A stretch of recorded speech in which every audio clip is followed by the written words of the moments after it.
এলাচ, কালো এলাচ প্রায় কাছাকাছি গুণ।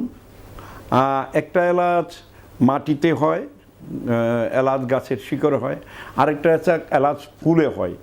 এখন আরও কয়েকটা এলাচ আসছে যেগুলি ছোট ছোট ইয়ের মতো, বকুল গাছের মতো, বকুল পাতার মতো, বকুল ফুল ফলের মতো এলাচ গাছে ঝুলতে দেখা যায়। তবে এলাচ আমাদের মুখের দুর্গন্ধ দূর করতে, দাঁত মাড়ি, গলা, কণ্ঠনালী, এইসব এই মুখ দিয়া সব রোগ হয় শুরু। এই মুখ গহ্বরটাকে সুরক্ষা দিতে এলাচের, লবঙ্গের, কালো এলাচের একটা বিরাট ভূমিকা আছে।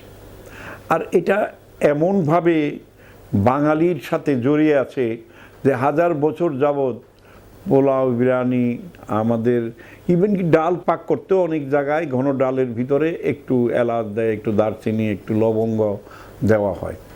এছাড়াও একটু পায়েস পাক করা, একটু জর্দা পাক করা, মানে একটু ঐতিহ্যবাহী বাঙালি মুসলিম পরিবারের ভিতরে এর ব্যবহার অফুরন্ত, মানে 100-তে 100। এই এলাচ আমাদের